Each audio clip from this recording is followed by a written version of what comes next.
may konting tugudug kami, no? Napaka-special ng ating guest. Do the honors is Jen to introduce our guest speaker for today. Ayan, ang ating guest speaker for today, no other than the Vice President, the Business Group Head. Ayan, si Ms. Amy Valderrama.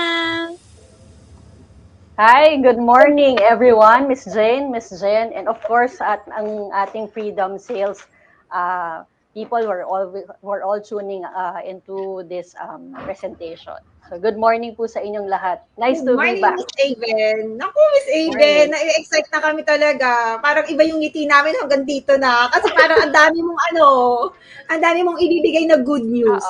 Marami tayong mga special mamaya. Up to the maximum level, no? Correct. So, I really hope that you'll enjoy this presentation. At the end of the presentation, of course, alam natin ang sagot sa why MRB and why only MRB, di ba? Wow! May why only MRB. Ano yun, May matinding pagbabantayan. Why only? Correct. So, would you want to start our presentation already? Yes, Miss Aven ako. Yan ako ang hinihintay ng lahat. Sige po. Salamat po. Sige. So, good morning again, everyone. Sep, if we can share the presentation. So, okay. Good morning again to everyone. Thanks for joining us. So, for today, we want to talk about MRB and, find the question to, find the answer, rather, to the question of why MRB. Sige. Next slide tayo. Okay.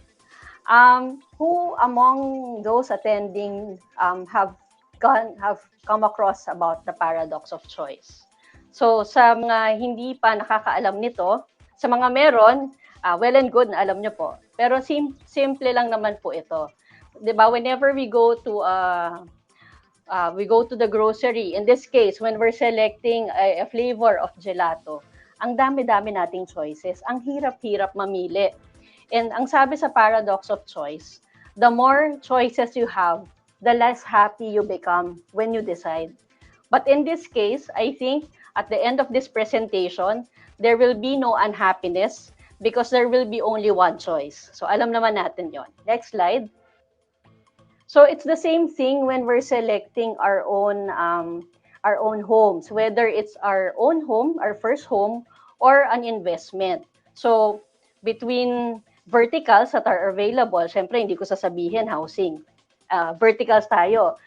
HRB ba? High-rise ba? O MRB ba? Kung MRB, aling MRB? So next slide please. Of course, we want to answer that. We want you to know why MRB is the best choice for your first home or your first investment.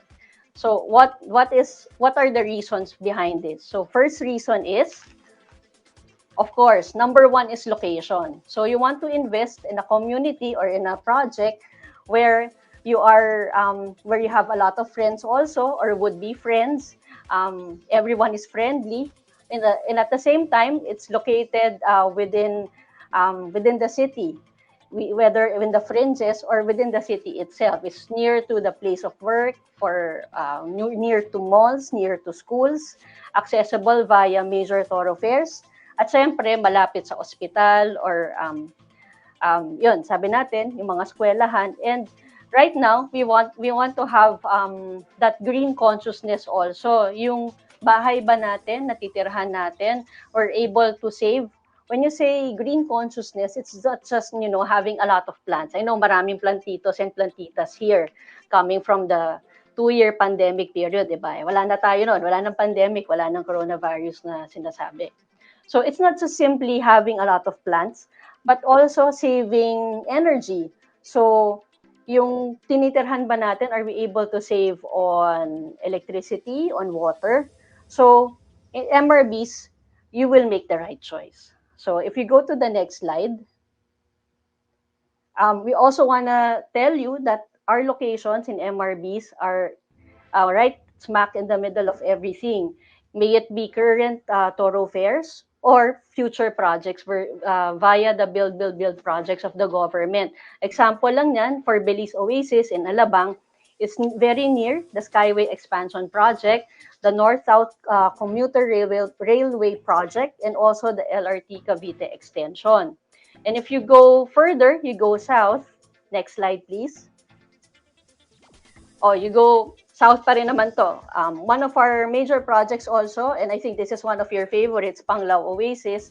You'll have later on, you'll have that tube or that subway very near the project. You also have the BGC Ortigas Center Road Link, which actually we are using when we're coming from Boni in EDSA. We want to go to Beaufort. It just takes like 5 minutes for us to travel. Dati, dadaan ka pa sa either C5, dadaan ka pa sa EDSA.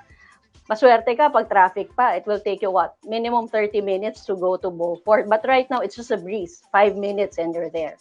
Next slide, please. And this is what I'm saying. If you go down south, for those who are from Visayas or from Cebu, you very well know that we have this new bridge that was already opened by the government. This is in partnership with the private sector, the Cordova Bridge in Cebu. And what's good with this is it's very, very near our SRP projects. Ano ba yung projects na yon? You have San Remo Oasis, and you also have Amalfi. If you're living in this area, you want to go to the airport, it will take you minimum 75 minutes or even 2 hours to get to the airport. But if you go via the Cordova Bridge, it will just take you 30 minutes. So all these infrastructure projects really are making our communities more attractive and more investment friendly. There's another one. Recently, for those who've tuned into the news, China has just given us a 17 billion loan to have that Davao-Samal Bridge. For those who've gone to our project in Samal, Kembali, and Veranda, of course, the MRB, usually, if you're not able to use the speedboat, kasi may gumagamit na iba, or busy siya, gagamit tayo ng barge, and the barge trip will take maybe an hour or so for us to travel from Davao or from Davao proper going to Kembali. And ngayon with this will help kasi this will have 4 lanes, two-way na 4 lanes. Napaka efficient na ng transport natin and very convenient to go to Veranda and have, enjoy your piece of paradise. Okay. So that's factor number 1 or reason number 1, location. Now we go to reason number 2. Of course, I'm very proud to say that all our MRBs are well thought out communities. So for those who've just gone recently to our projects, especially those that are nearing completion, like Panglao Oasis, we're very much excited to open and show you the final stage of all the developments, all your investments. Actually, if we can coin a term for our communities, and I remember Ms. Tet saying this, MRB is like the product or the offspring or the love child of a subdivision and a high-rise building because you get the best of both worlds. So you have the safety, security, and of course, generous open spaces of subdivisions, but at the same time, you have the convenience and lifestyle that a high-rise building or high-rise development would usually promise you. So if I can coin a term for that, mahilig tayo dun di ba? Maybe we can call it MRB vision, di ba? Kasi it's like an MRB within a subdivision. You have generous open spaces, but you enjoy the luxury and the lifestyle of living in your own condominium. Next slide, please.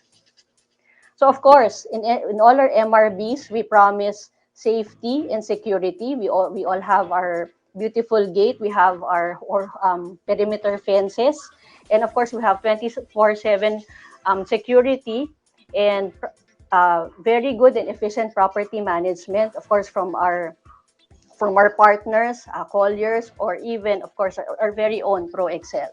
Next slide, please. And I think the most important and the most appealing to everyone who've invested in an MRB community, whether it's an Oasis community or a spatial community.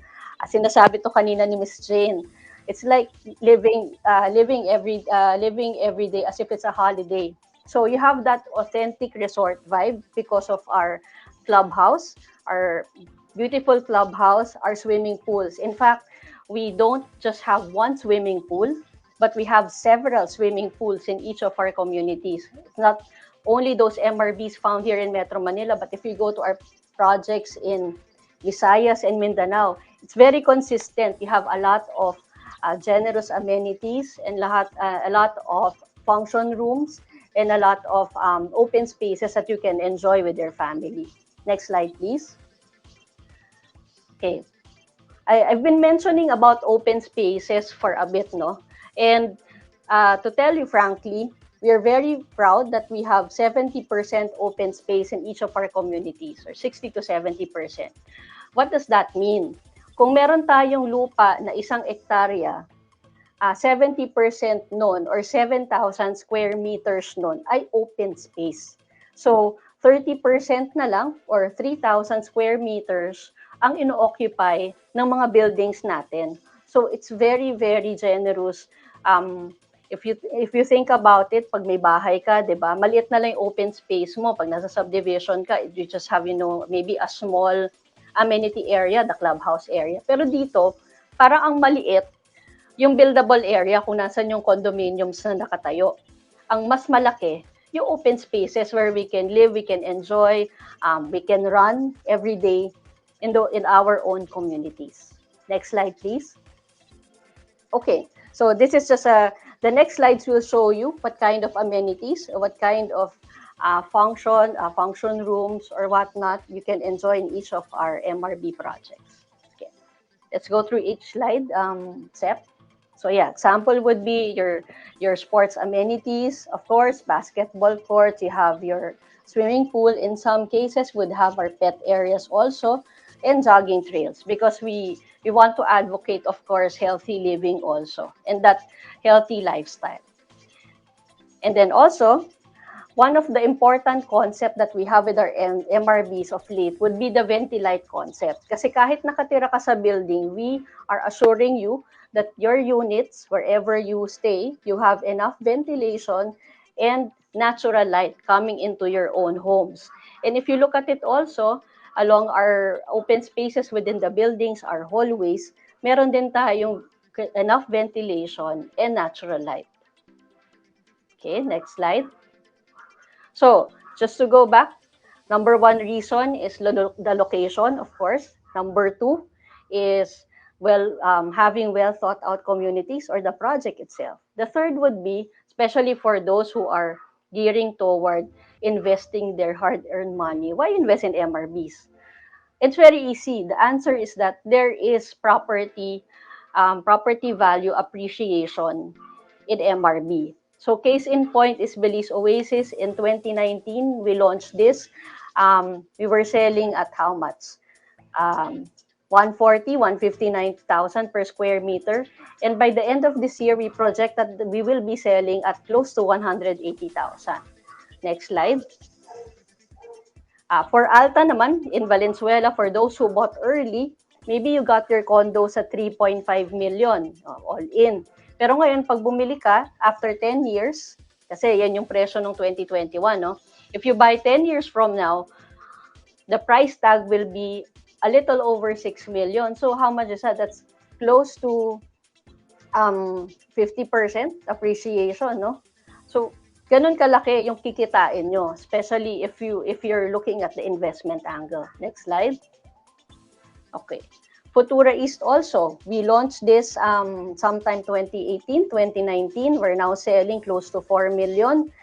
This corridor of Cainta is very busy also with a lot of developments. You would have developments of Mega World or of SMDC. So this is actually a testament or already a proof that that investing in Futura East in this project will give you appreciation, because it's not only us who sees the potential in Cainta, but also our other competition. Next slide. Okay, so just as a recap, the number one reason, of course, that we buy in MRB is because of the location. Di siya malayo, napakalapit sa places of interest. Those places that matter to us, of course, there's work, there's school for our children, and recreation as well.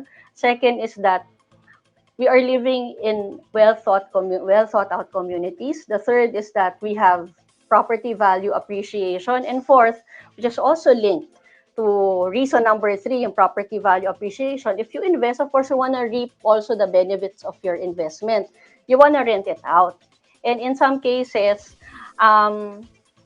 iniisip mo, yung bibilin mo ba, will it give me the proper yield that I want? The good news is that if you invest in MRB, yes, especially those who have invested with us over the last few years, you've seen that month in and month out, you're getting yields from rentals, from those who have sought your unit and have been doing short-term or long-term leases. And if you look at the direction of rental right now, if over the last few years bumaba kasi wala masyadong nagre-renta.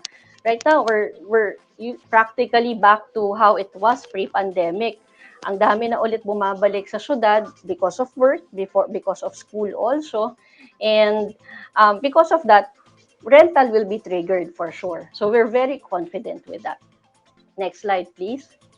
Okay, so just as a recap, as I mentioned, we have the right reasons for you to invest in an MRB. Again, the first one is location, very important for us. The second is that you are part of a living community and you can invest the lifestyle, you can enjoy the lifestyle that you want to pursue or you want to enjoy. The third is that while you're buying, your property is appreciating. Kahit nga nakakabili mo pa lang ngayon, next year may appreciation na yan by 6% because we do look out for your investment. We do regular price increases. And the fourth is that you will stand to gain from it because of rental income. So now we go to the million-dollar question. Kaya ko bang mag-invest sa MRB? And with that, Sep, can you cue in our good news for today?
Okay, there you go. That's our special gift for everyone.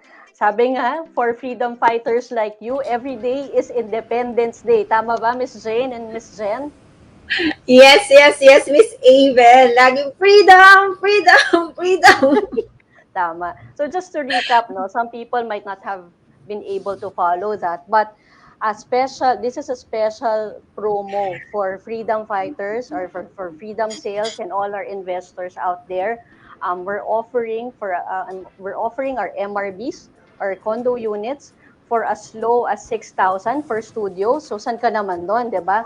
As low as 6,000 for studios, and for our 2BRs for as low as 10,000 or 11,000.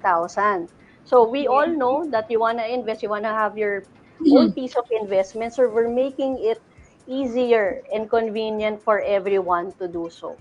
So this is on a very limited promo duration, but I know pagkatapos pa lang nitong session natin, we'd have a spike in interest and reservation for all those featured MRB projects, not just in Metro Manila.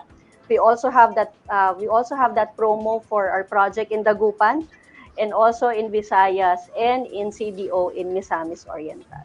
So there you go. Actually po, Miss Aven, kahapon pa lang, nainabangan na namin. At Oh, nakabalaman na po kami sa Cebu. Wow, Grabe. very good. For as low as 11,000 pesos, 2-bedroom units, pwede ka na mag-invest. At Kaya naku nga. po, Miss Aven, no, nakita ko sa pagpapaliwanag niyo po talagang grabe na no other choice, that the only one. The Only one question na- right now, I think we have to change the question from why MRB to which MRB. Saan nga ba tayong MRB ang pipiliin natin? Ang dami-dami, di ba? So yan ang magiging problema natin, which is a good problem for all Pwede of us. naman daw pong multiple. I Di ba, ma'am? agree. Pwede naman Luzon, 100% Visayas, at agree. Mindanao.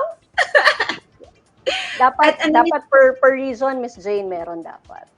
Ay, ayun daw. For ano na, meron dapat. O kumbaga, pwede magkaroon naman daw multiple property investment. At Miss Eva, no, very clear naman po yung tagang pinashare nyo about the locations, about yung concept, yung appreciation value. Grabe, pati yung rental yield. At besides, talaga naman po talagang bumabalik na sa syudad, no? Ang face-to-face schooling and even yung mga work, yung mga nagtatrabaho talaga sa Manila. So, basically, ano po ang aasahan pa namin, no? In terms, no? So, syempre, nagyan na po yung inventory, nagyan na po yung promos. So, sa lahat po ng mga nanonood, no, bakit pa talaga nila ipupush to? Dahil alam ko, very limited lang po ito, tama? Tamang-tama yan, Miss Jane. So, dahil limited ito, sabi nga ni Miss Aven, kailangan natin madali. So ano lang naman, internet connection lang kailangan natin. So you can see for yourself which MRB is suited for you. And I'm talking also from experience. When you talk about appreciation, I'm also a proud investor in Futura Centro. So baka may mga kapitbahay ako dyan. I bought it at what? The first price, which is what around 3.2, 3.3 before, or even lower. And right now, how much it is? 4.5 or 4 million to 4.5. So over just a span of 2 years, I've seen my investment grow. Hindi ako nagkamali to invest in an MRB. Wow. Ako, Miss Aben, appeal tayo dyan. Dahil ako yung investor na Sorrento Oasis, Building D. Matatapos na po ang bank loan ko. Ang nagbayad po noon ay puro yung monthly rental ko. Yes. O, di ba? So that's what we expect also. Supporting talaga siya. Your investment will definitely work for you. Hindi, Yes. napakadali lang po. Ayan, Miss Aven, no, dahil sa napakarami natin, Sis Jen, di ba? Kumbaga may aspire tayo sa Luzon, may Futura tayo sa Luzon, meron din tayong aspire sa Mindanao. Sabi nga, ngayon, ang iisipin mo na lang, saan ka mag-i-invest sa mga yan? Di ba? Yan. Ang dami nilang pagpipilian. Ang dami nilang pagpipilian. And sa napakagandang explanation ni Miss Aven. Definitely, pati ako na in love. Grabe. Pati ako nag-iisip na. Grabe talaga yung MRB na yan. Diba? So, sige. Bali, Miss Aven, sabi mo kasi nag-invest ka sa... Ako, eto nakikimari. Sabi mo kasi nag-invest ka sa Futura Centro. Ayan. Yes. So, that means nakitaan mo siya ng potential, di ba?